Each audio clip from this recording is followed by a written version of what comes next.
when the saints go marching in. Vox Fidei brings you into the inner life of the Word made flesh.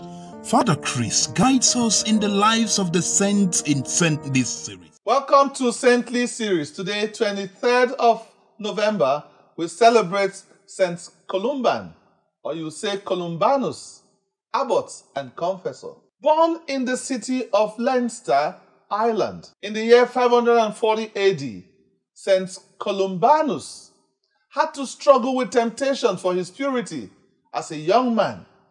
He had a charming appearance that exposed him to countless temptations from his countrywomen. Regardless of the temptations, Saint Columban trained as a monk and became an abbot, a writer, and a preacher. He is known as one of the greatest missionaries of the Celtic Church, where he promoted a spiritual reawakening across the whole of Europe. Moving away from his country, Saint Columban went to the monastic citadel of Lenin at Bangor. While in Bangor, he was tutored by Saint Comgall as a monk, together with 12 companions of his, and with the permission of Saint Comgall, Saint Columbanus went to Gaul for missionary activity. There, he lived an austere life, a holy life, and became popular for his outstanding preaching. Gontramus, the then king of Burgundy, heard of him and invited him over to his kingdom. This availed Saint Columbanus the opportunity to build a monastery at Lexeuil. This monastery became the mother monastery to more than 100 other monasteries that were exceptional in various aspects of human life. Name it: religion, they were very industrious, European culture, they had it. And this was during the Dark Ages.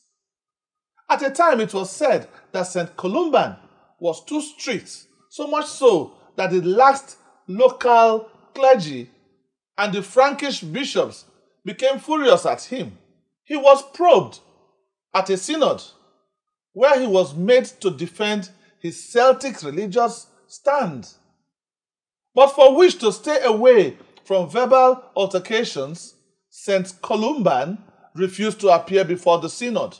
So, he opted to write 2 letters to the Holy See. Unfortunately, the letters never got to their destination.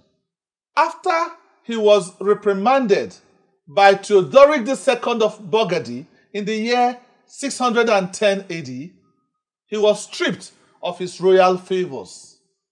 He was then deported to Ireland to be with his Irish brethren.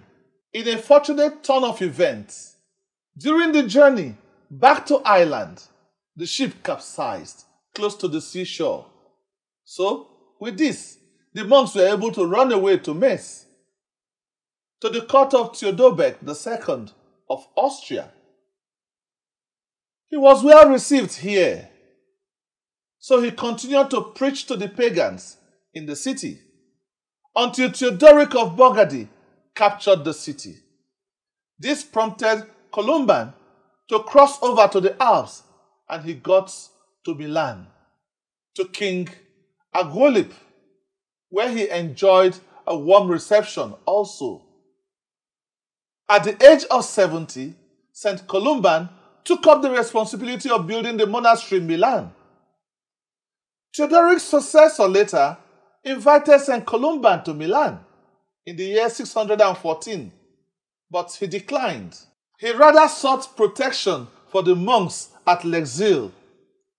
He died a year later on the 21st of November 615 AD, and his remains were kept in the crypt church of St. Columbanus at Babio. It is now a part of the great tradition of Irish Latin literature, and it forms part of the wealth of Middle Ages culture that there was one like St. Columbanus.